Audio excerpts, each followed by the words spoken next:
Knitting used to circulate locally. Patterns travelled through magazines, guilds, family members, and community groups. Knowledge was shared slowly, and visibility largely depended on proximity. Now, craft circulates through platforms: Ravelry, Instagram, YouTube, TikTok, Pinterest. And these platforms don't just host craft culture, they organise it. They decide what rises to the surface and what quietly disappears. And the mechanism doing most of the organising is something we call because in this economic climate, nothing becomes this widespread, this visible, and this emotionally loaded without also becoming useful to the system that surrounds it.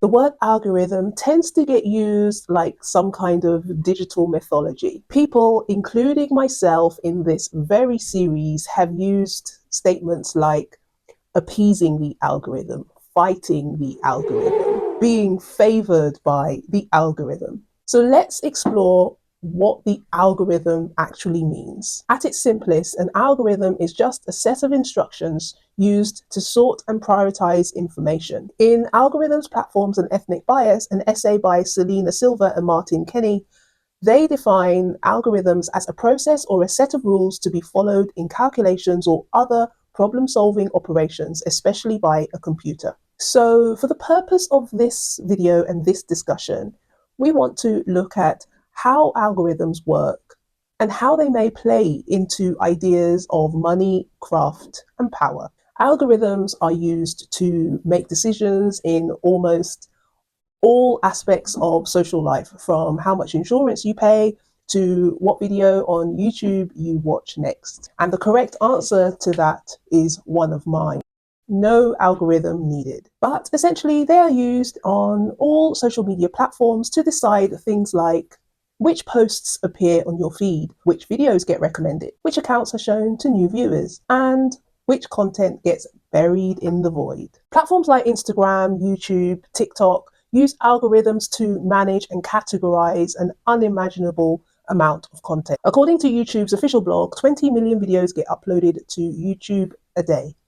The algorithm's job is to decide what is worth showing. But worth here doesn't necessarily mean meaningful, thoughtful, or culturally valuable. It means engaging. The algorithm prioritizes content that keeps people watching, clicking, commenting, scrolling. Hence the rise of clickbait thumb titles and rage bait assertions and things of that nature. Because the longer that people stay on the platform, the more revenue that platform generates, which means the algorithm is not neutral. It's an economic tool. For whom? Come on, please don't make me disturb Carl once more. We know this. All together now. It's the platforms.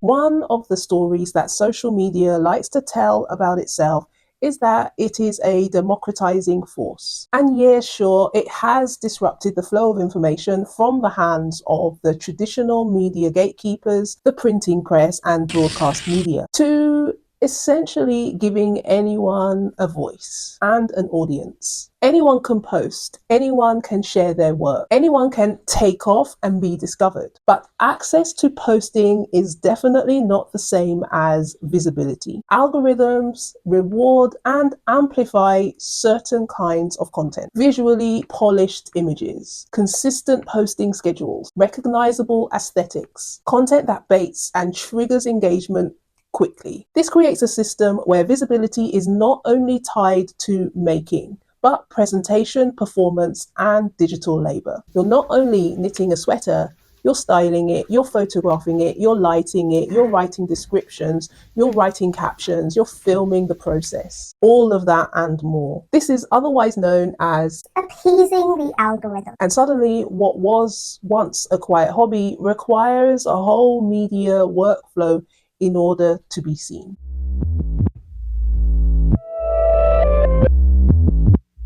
But the story does not end with aesthetics or a posting consistency, because algorithms do not operate in a cultural vacuum. They learn from user behavior, your behavior. They learn what users interact with. And unfortunately, human behavior or human attention is not evenly distributed. We all have our pulls and biases, which means the behavioral patterns that the algorithms learn from us often replicate existing social biases. Research into algorithmic platforms repeatedly show that digital platforms reproduce inequalities around race, beauty standards, gender, and class. Not because the code explicitly contain those biases, although there are studies that show that algorithms do replicate the biases from their developers and the data sets that they are trained on. Think facial recognition technologies that fail to recognize Chinese faces or black faces. Shout out to border control.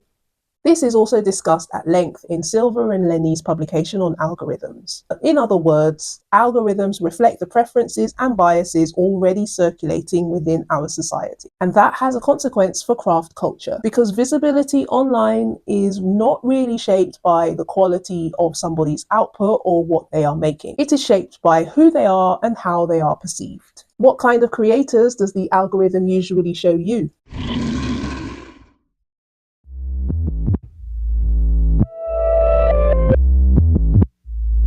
Craft culture has long been perceived, particularly in Western media, as something associated with white domestic femininity. The soft lighting, the neutral linen backdrops, white interiors and slow living aesthetics, and the pastoral imagery of bucolic scenes or wool and sheep. And when those images are circulated online, they often become the visual language that algorithms learn as successful, and they are assumed as the standard of which people want to watch. This means that creators who already fit within that visual expression may be more easily amplified. And at the risk of sounding like a hater, but for many years, my content struggled to even get to 500 views. You can still see the evidence of this on my channel. Those videos were certainly not my best work in any stretch of the imagination, but they did follow the standard podcast format. I made efforts to include B-roll and to occasionally switch things up. But then I'd see someone who more easily fit the mold, fit the standard, put out a video entitled My First Knitting Podcast on their own channel with, let's say, 3 videos with no B-roll, just sat shooting the shit for 1 hour, very limited edits. That would rack up thousands of views. And my flabbers would always be ghasted. It had me side-eyeing the whole system. And it just confirmed something that my mother always used to say to me. In this world, people like me often had to do double the work to get half as far. Because makers who challenge the status quo, whether by race or style or cultural perspective, can find themselves less visible even when producing skilled or innovative work. Except when, let's just say, although fibercraft is such a feminized hobby, I'm always curious when a podcast by a man or a narrative about a man in craft crosses my path, because their content and stories are always very popular and very successful, and I do wonder why that is. I have already made no less than 2 videos on this subject about the lack of representation of Black and people of colour online in craft. But I fear while those videos helped me voice my opinions on the subject and helped me voice frustrations at a very whitewashed view of craft online, in those videos I wasn't really looking at things on a macro scale, which I hoped to do in this series of videos. I don't mean to imply that I think their algorithms are intentionally discriminatory, but it does mean the whole system, including the users, the platforms, and their algorithms exist to amplify existing social hierarchies. Yes, they do. Visibility is not representative. Why is the craft world that we see online far less diverse than the community that exists offline. And what is truly the impact of this? To me, I think that social media stifles creativity rather than fostering it. Take, for example, a video format that we are all familiar with, the knitting podcast. A creator knits a bit offline, finish a project, they film the project for a video, they upload it to a social of their choosing. So many of us, including myself, have sat thinking, that looks like fun, I'd like to give that a try. And thus we try it, and the market then becomes saturated. Many see tried and true formats or trends becoming popular, so we follow the mold without really experimenting or doing anything different and not being true to our authentic selves. Because it's not really fun to try something new and then have your video completely bomb. Ask me how I know. And besides, the algorithm doesn't really reward risk takers or outliers. I mean, why would they? After all, we are all free to upload whatever kinds of content that we want, within reason, of course. And whatever content you upload, YouTube will always make money off that right off the bat. It is only until you prove that people actually want to watch your content through social proof markers that you have 4,000 hours of watch time and 1,000 subscribers that you will ever see a penny, despite any work you may or may not have done on your own content. For me, on YouTube, doing what everyone else was doing just didn't really work for me. It never really has in life. But what has inspired me recently is doing things that I have always loved, evidence of which I hope you can see in my videos, because I also want to inspire others to make the kind of content that I want to watch. So if you are feeling inspired by anything that you have seen in my videos, please take this as a sign, especially if you are from a marginalized group or simply don't fit the mold. Feck the algorithms and just do the thing, and tag me in your content.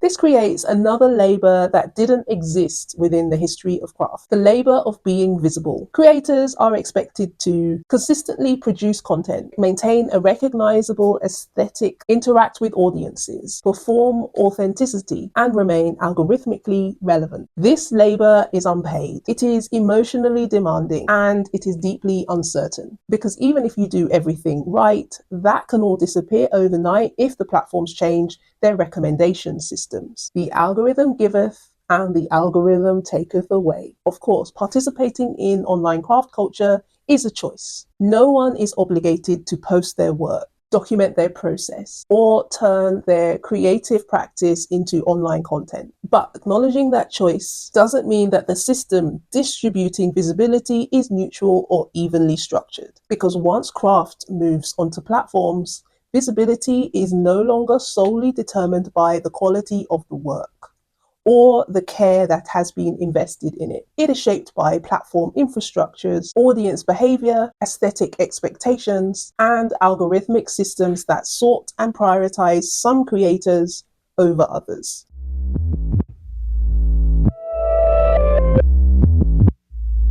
In earlier eras, cultural gatekeeping happened through traditional media institutions like publishers, magazines, and television networks. Only they and their advertisers deemed what was newsworthy, which was later developed as a system by Professors Galtung and Rouge in 1965, also known as news values. Shout out to my A-levels comms class back in the day. So Professors Galtung and Rouge developed these 12 criteria for news values. I will pop them on screen just for your curiosity.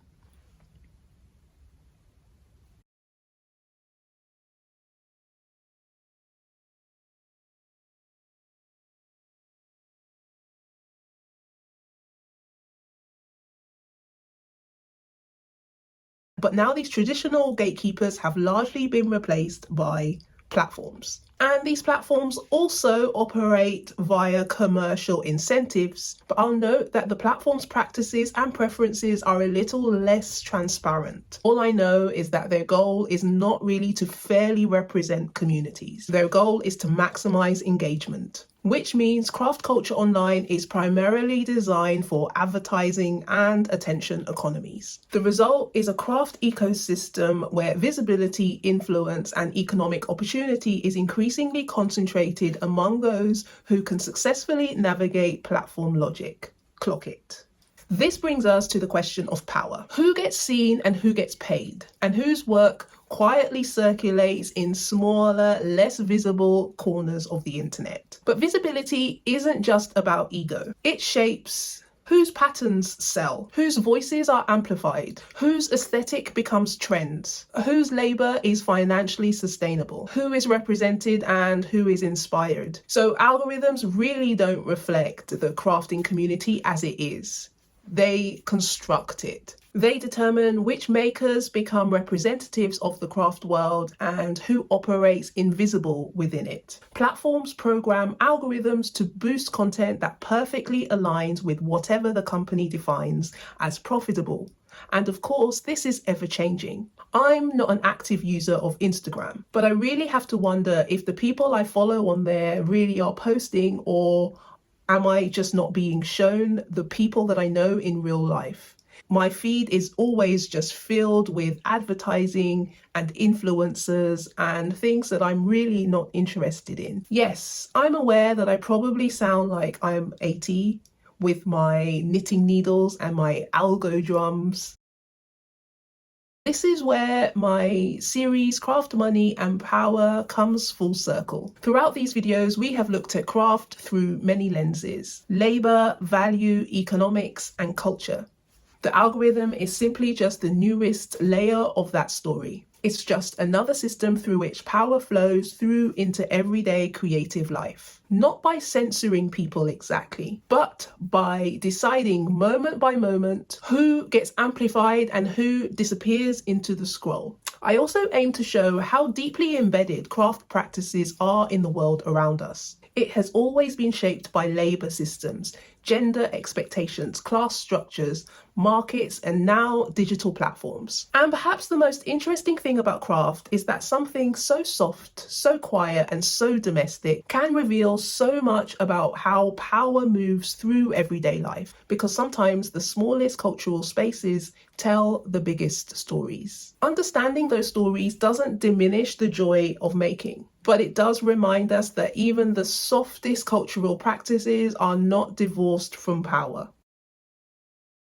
So I am taking a week off from uploading any content next week, but I am working on a debrief episode where I reflect upon what I've learned from doing these 4 videos, and I share the results of the ongoing research project where I asked you guys to share how many skeins of yarn you all own. I am yet to count my stash, but I will, and I will include it in that upcoming video. It is not too late to share your own numbers, so if you would like to be included, please go to the cost of participation video and add your numbers in the comments, and I will collate the results and share that with you. I think it will be interesting to know how many skeins my viewers have. I'm actually surprised at the results so far. It's actually not what I expected. So be sure to catch my debrief in a few weeks, and I bid you adieu. Take care of yourselves. Peace.